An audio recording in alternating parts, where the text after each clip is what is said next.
Es decano de Ciencias de la Educación y Comunicación Social de la Universidad de El Salvador. Buen día, Máximo. Guillermo Jadastro lo saluda. ¿Cómo le va? ¿Cómo estás, Guillermo? ¿Cómo va todo? Muy bien. Buen día. Muchas gracias por atendernos, porque estos temas obviamente uno los trata a veces y los comenta desde una ignorancia absoluta con respecto a cómo realmente se puede sobrellevar esto, que además es inédito, ¿no? Es la primera vez que están sucediendo estas cosas, pero esto de que los chicos apaguen la computadora, y mucho, en el caso de aquellos que tienen computadora, que por supuesto no son todos, ¿no? Pero que apaguen la computadora, ¿cómo se hace para que realmente, porque la autoridad del maestro y del docente no es la misma que la autoridad de los padres, ¿no? ¿Qué pregunta? ¿Cómo hacer que los chicos se vayan de la computadora? Sería como la pregunta del millón, ¿no? Para muchos padres. Claro. Bueno, a ver, en principio, una idea importante me parece, sí. Que esta pandemia y la cuarentena dejan al descubierto cosas que sospechábamos todos, pero ahora se confirman, ¿no? Sí. Primero, decir que tecnología e información no es igual a educación, primero, ¿no?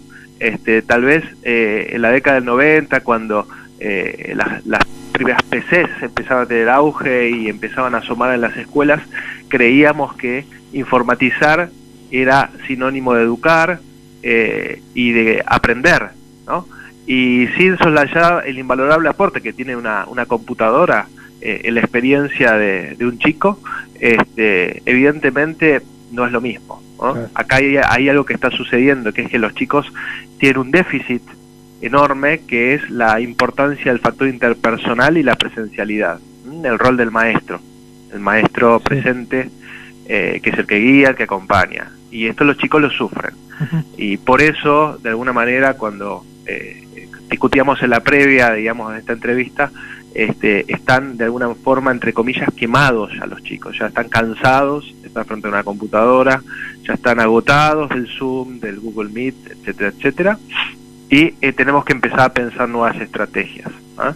Eso como primer factor, ¿no? O sea, porque tener un celular, tener una computadora de información no nos asegura el hecho educativo, y de alguna manera la sobresaturación está siendo perniciosa, no está siendo favorable a la experiencia. Claro.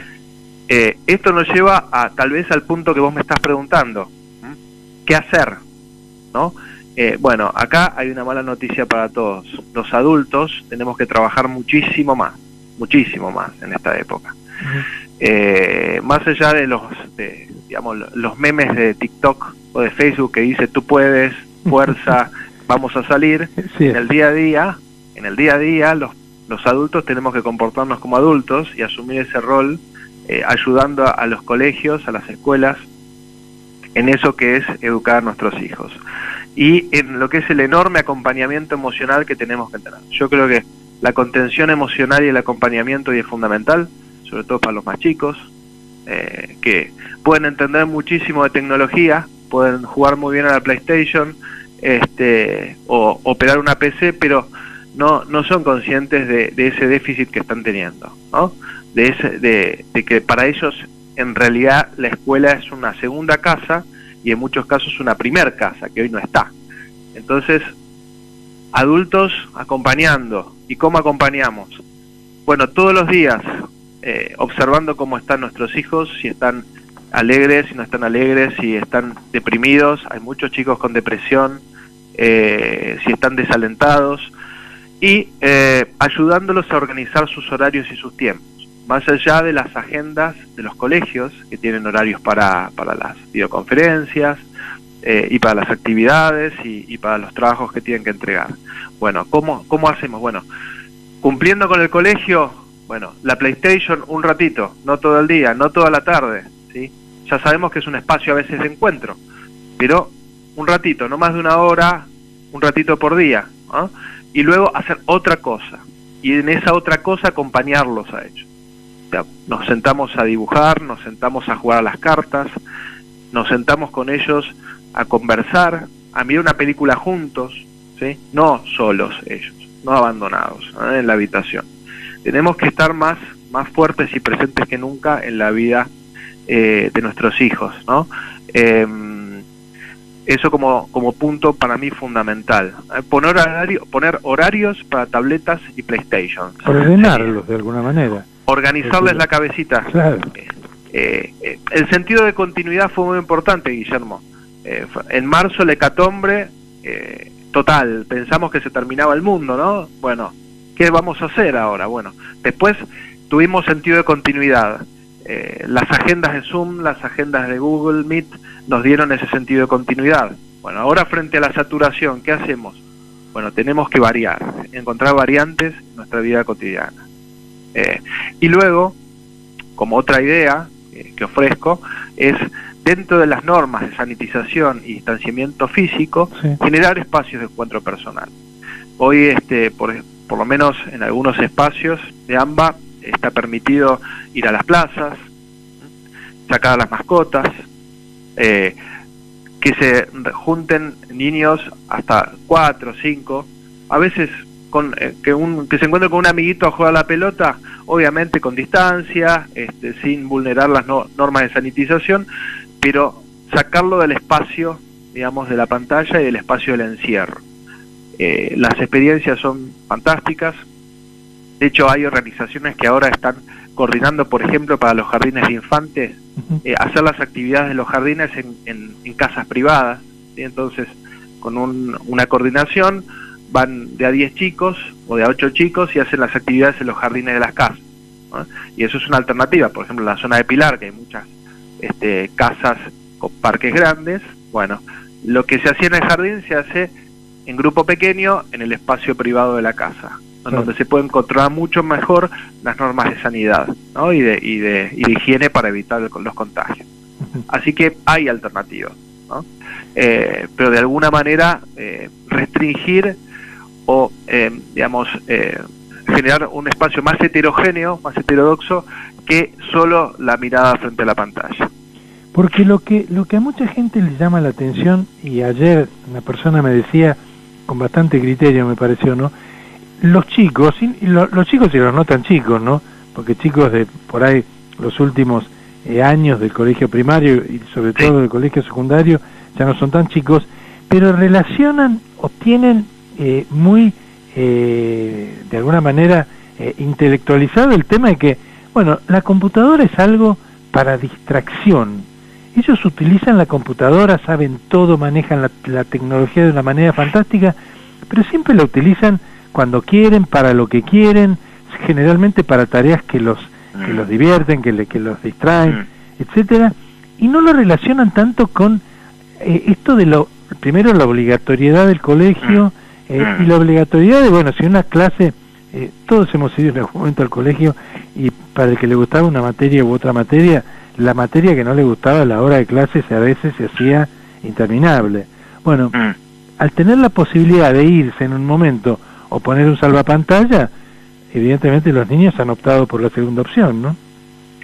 Sí, totalmente. Bueno, estas son las otras cosas que salieron a la luz, Guillermo, en esta época pandémica. Claro. Que la utilización de los dispositivos digitales que se hacía hasta ahora está mucho más asociada a lo lúdico que a una actividad de ejercicio intelectual. Claro. Y esto no solo en los chicos, como vos bien decís, en los chicos y en los no tan chicos también. Claro. Entonces, los padres miran a los hijos que a veces tienen 10, 11, 12 años, no son tan pequeñitos, y que no saben bien cómo utilizar las herramientas de procesador de texto o de planilla de cálculo, y le dice, pero si te pasabas todo el día con la computadora.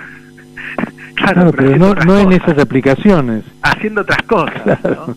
Con otra utilización de la herramienta. Claro. Una utilización exclusivamente lúdica.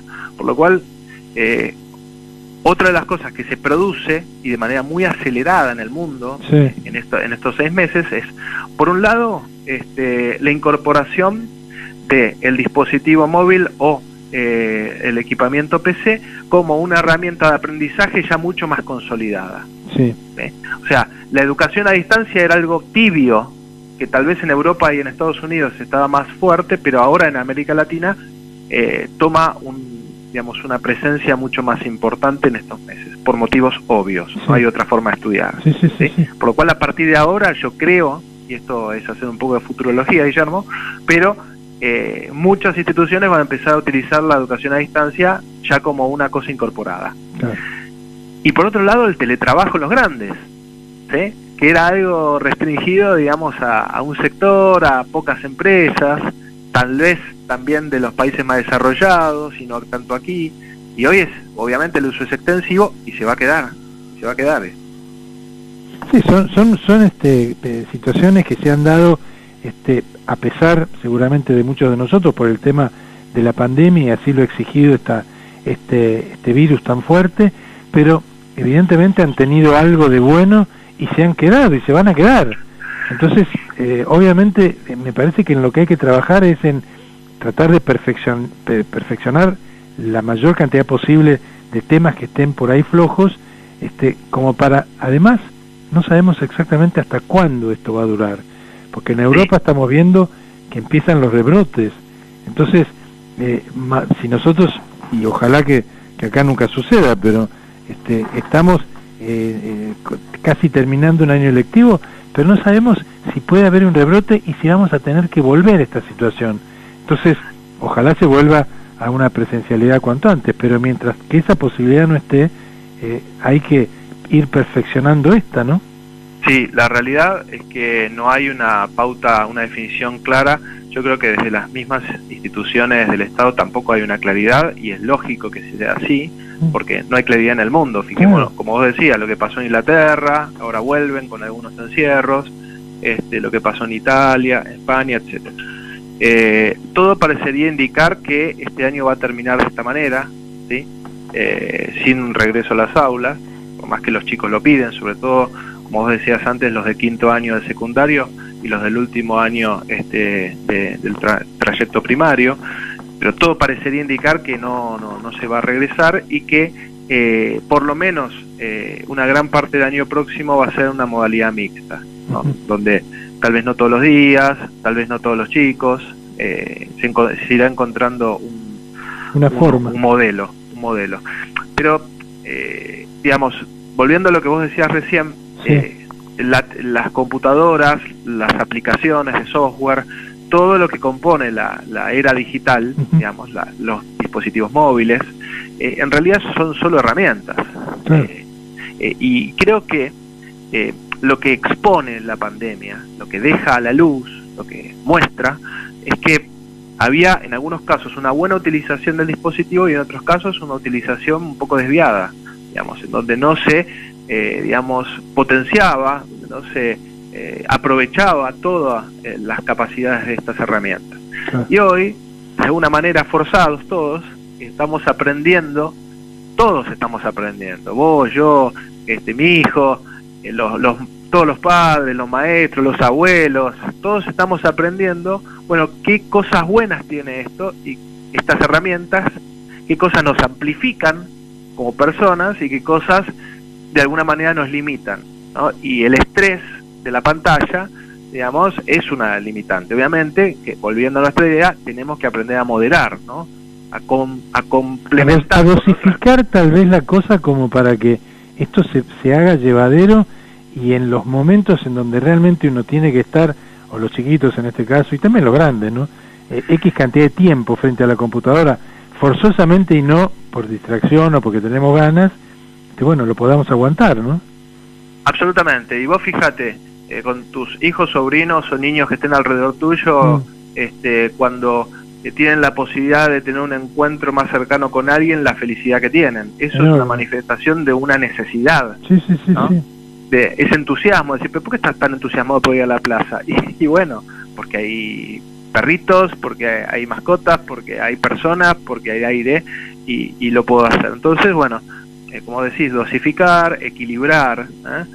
Realmente yo no tengo un discurso antitecnológico, ni mucho menos. Me parece que es fabuloso, y sobre todo las personas que están en grupos de riesgo, que puedan ver a sus seres queridos a través de un celular o una PC. Sí, fantástico. Eso es maravilloso, digamos.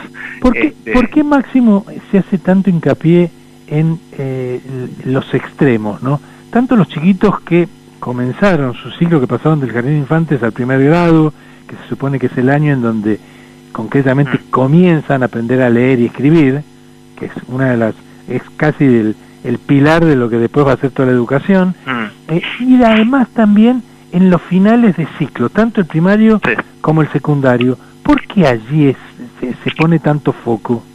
Bueno, yo creo que hay dos cuestiones ahí. Es excelente la pregunta, porque todos hablan de eso, ¿no? Sí. Yo creo que hay dos cuestiones muy claras. Una es simbólica y la otra es de corte administrativo. Sí. La simbólica tiene que ver con un sentido de finalidad, digamos, de paso hacia otra cosa, Ajá. ¿no? De cierre de ciclo, ¿no? Decir, bueno, estoy terminando el secundario, me gustaría terminarlo presencialmente. Hay muchos videos de chicos pidiendo a gritos de quinto año, por favor volver aunque sea 2 meses. Sí. Porque quieren firmar sus buzos, quieren usar el buzo que se hicieron, quieren despedirse de sus amigos, quieren pasar rato con sus maestros, con sus profesores. Y bueno, sobre todo en el quinto año, ¿no? Tal vez un poco más moderadamente en lo que es el primario, aunque ya son bastante grandecitos, y mucho menos en el jardincito, en lo que es inicial, educación inicial. Después hay una cuestión administrativa, que tiene que ver con cambios de colegio, con inscripciones en instituciones públicas o privadas, con elecciones de vida, decir, bueno, a ver, yo quiero, hice un colegio, hice mi primario en este colegio, pero quiero ir a un industrial, ¿no? Quiero ir a un colegio industrial técnico. Bueno, ¿cuándo inicia? ¿Cuándo inician las clases? ¿Cuándo se terminan? ¿Cuándo me inscribo? ¿Ok? O sea, hay un montón de cuestiones que tienen que ver con lo administrativo, no solo en las instituciones privadas, que además media un pago de por medio, por lo cual ahí hay otra cuestión también, digamos. ¿Cómo me preparo en ese aspecto? Sino también las instituciones públicas. Pues bueno, ¿cuándo inicia el ciclo? ¿Cómo me inscribo? Las vacantes, ¿cómo se gestiona eso? Las instituciones tampoco saben, digamos, todavía cómo va a terminar este año. Cada tanto se dice algo, ahora, bueno, esta semana se dijo que no se van a extender las clases, cambió, digamos, la forma de aprobación, ¿no? Aprobado sobresaliente suficiente y en proceso, están diciendo esta semana, ¿no? Si te aprobaron con sobresaliente o suficiente, pasaste de año o de grado. Si estás en proceso, tenés que recuperar en febrero. Bueno, cambia esto todos los meses, digamos. Entonces, esto genera incertidumbre y por eso, sobre todo, cuando hay cambio de ciclo, que pueda haber un cambio de colegio o de institución, hay un llamado a decir, bueno, ¿cómo vamos a hacer, ¿no? ¿Cómo se compensa la situación y cómo se enfrenta esa situación puntual? El otro día el ministro Trota, el ministro de Educación, hizo mención a que van a hacer falta 1 o 2 años largos, haciendo mención al ciclo 2021 y 2022, para que todo teóricamente, en caso de normalizarse la situación, vuelva a su cauce normal.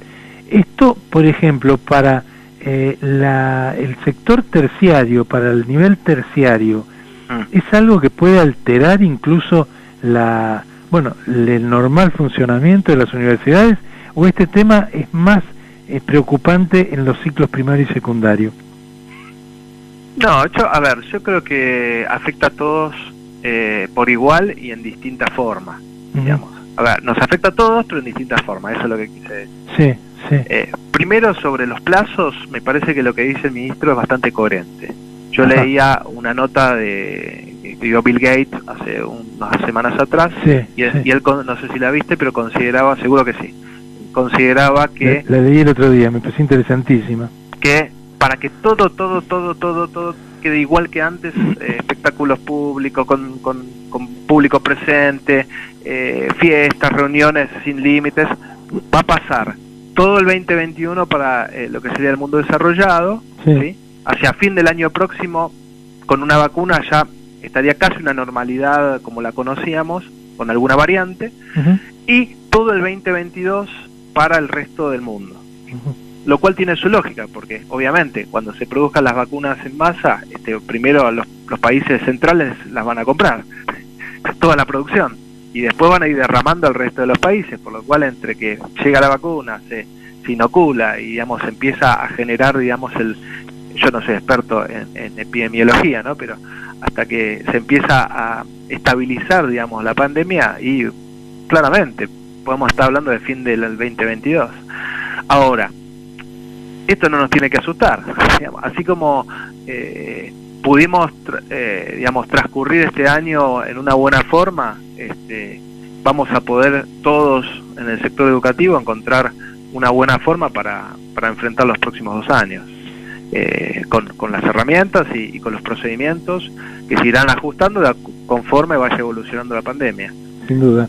Esto es interesante, y como reflexión final me quedo con esto de la paciencia y el trabajo que para los padres, para la familia y también para los docentes, que están haciendo y han hecho un esfuerzo enorme para poder salir adelante de esta situación, y que los chicos también se los ordene. Eso me pareció muy pero muy importante, que tengan un orden en su día. Sí, Guillermo, yo creo que si tenemos que dejar un mensaje es que así como la pandemia nos trajo cosas positivas, nos trajo desafíos también, y el desafío es que tenemos que trabajar más los adultos, los grandes, los que somos grandes, los que somos adultos, los que tenemos la responsabilidad de educar, seamos docentes o no, porque somos todos educadores. Por supuesto, toda persona que tiene algún tipo de rol que eduque tiene que adaptarse, ¿no? Y tenemos que redoblar esfuerzos, tenemos que estar atentos todos los días, a ver cómo está mi sobrino, cómo está mi hijo, cómo está ese hijo del alma que tengo, a ver cómo está. ¿Está triste? ¿Está bien? A ver, ¿qué estás haciendo? A ver, ¿te ayuda en algo? ¿Quieres que lo hagamos juntos? Y creo que ahí está la oportunidad de revincular, que es enorme. En nuestra vida, nuestra anterior normalidad a veces nos aislaba muchísimo. Nunca tuvimos tanta comunicación y nunca estuvimos tan aislados, ¿no? Creo que como toda crisis importa oportunidad, el dedicarle tiempo a la gente que queremos es justamente una chance de revincular y de reencontrarnos. Y encontrarle un poco el costado positivo, aunque a uno le cueste más encontrarlo, pero tenemos que tratar de encontrarlo, porque además esto está pasando más allá de la voluntad de todos nosotros. Esto sucede. Entonces, lo que hay que hacer es tratar de adaptarnos, como el ser humano siempre se ha adaptado a todos los cambios. Máximo, te agradezco muchísimo. Esta charla ha sido interesantísima y por supuesto seguiremos hablando. Un abrazo muy grande. Guillermo, te mando un abrazo grande a vos y a todos los que están del otro lado. Muchas gracias.